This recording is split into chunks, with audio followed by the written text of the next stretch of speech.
ચૈતરભાઈ વસાવા અને એમના પરિવારને બિનરાજકીય રીતે વ્યક્તિગત સમર્થન કરું છું અને બીજેપીએ પોતાના સ્વાર્થ માટે લોકશાહીની ગરિમા ધારાસભ્યને જે રીતે પાડવાનો પ્રયત્ન કર્યો છે એ સમગ્ર પ્રક્રિયાનું ખંડન કરું છું, વિરોધ કરું છું. આમ આદમી પાર્ટીને પણ મારે કહેવું છે અને આમ આદમી પાર્ટીના સત્ય ને વરેલા જો કોઈ કાર્યકર્તા અને નેતા હોય તો એમને પણ કહેવું છે કે તમારી પાર્ટીના કહેવાતા વકીલ નેતાઓ જે વકીલ છું એવું કહીને ખેડૂત અને આમ લોકોમાં રોફ જમાવા જાય છે. ચૈતરભાઈના કેસમાં એ વકીલાતની હોશિયારી ગઈ ક્યાં?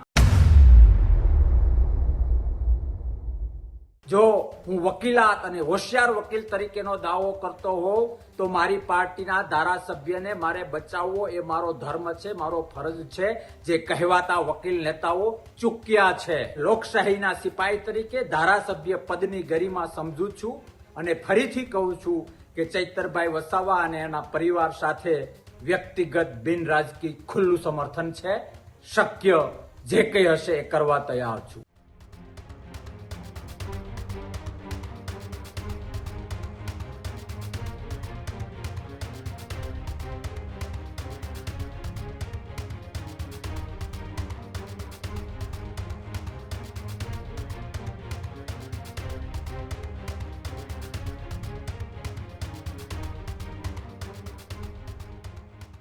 ચૈતર વસાવાને થયેલ સજાને લઈને હવે એક બાદ એક રાજકીય નેતાઓ છે તે મેદાને આવી રહ્યા છે.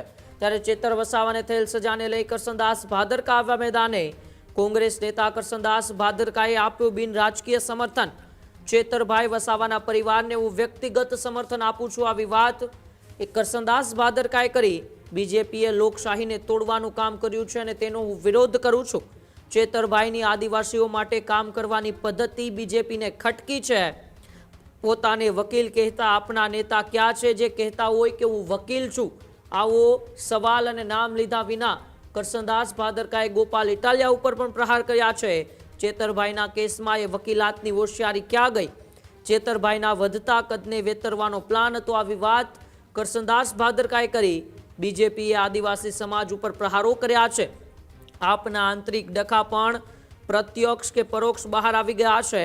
આપના કહેવાતા વકીલ નેતાઓ પોતાની ફરજ ચૂકી ગયા છે. આવી વાત પણ કરસનદાસ ભાદરકાએ કરી છે. ત્યારે કોંગ્રેસ નેતા કરસનદાસ ભાદરકા, જેઓ પણ એક સમય આમ આદમી પાર્ટીમાં હતા, ચૈતર વસાવાના સાથી હતા, તેઓએ હવે બિન રાજકીય સમર્થન, વ્યક્તિગત સમર્થન છે તે ચૈતર વસાવાના પરિવારને આપ્યું છે અને સાથે સાથે વિસાવદરના ધારાસભ્ય અને પોતાને વકીલ કહેતા ગોપાલ ઇટાલિયા ઉપર પ્રહાર કરતા શું કહ્યું? આવો આપણે કોંગ્રેસ નેતા કરસનદાસ ભાદરકાને સાંભળીએ.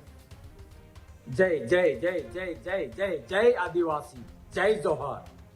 ચૈતરભાઈ વસાવા અને એમના પરિવારને બિનરાજકીય રીતે વ્યક્તિગત સમર્થન કરું છું અને બીજેપીએ પોતાના સ્વાર્થ માટે લોકશાહીની ગરિમા ધારાસભ્યને જે રીતે પાડવાનો પ્રયત્ન કર્યો છે એ સમગ્ર પ્રક્રિયાનું ખંડન કરું છું, વિરોધ કરું છું.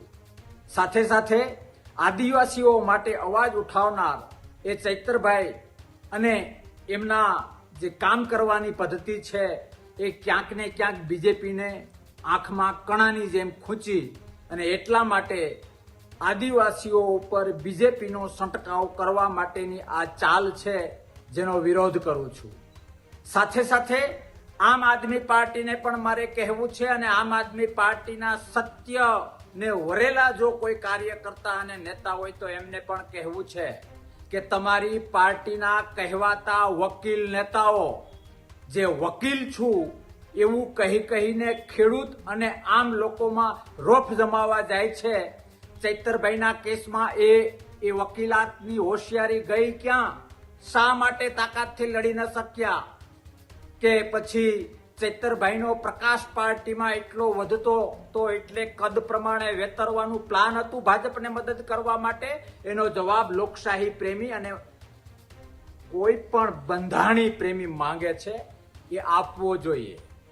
વિશેષ કંઈ નથી કહેવું, પણ ધારાસભ્ય પદની ગરિમા જે લોકશાહીમાં હોવી જોઈએ એનું બીજેપીએ ખંડન કર્યું છે.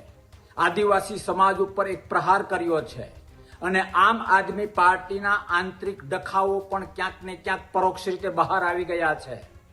જો હું વકીલાત અને હોશિયાર વકીલ તરીકેનો દાવો કરતો હોઉં તો મારી પાર્ટીના ધારાસભ્યને મારે બચાવવો એ મારો ધર્મ છે, મારો ફરજ છે, જે કહેવાતા વકીલ નેતાઓ ચૂક્યા છે. હું ચેતવું છું એવા દરેક આમ આદમી પાર્ટીના લોકશાહી પ્રેમી જો કોઈ ત્યાં બચ્યું હોય તો, કે પોતાના ચહેરાની ચમકમાં ચૈતરભાઈ વસાવા જેવા લોકોને પણ રાજકારણનો ભોગ બનીને જેલ હવાલે કરવામાં જો કોઈ પાછું ન પડતું હોય તો કાલ સવારે તમારા જ નેતાઓ તમારા પર શું કરશે એ વિચારવા જેવું છે, મંથન કરવા જેવું છે.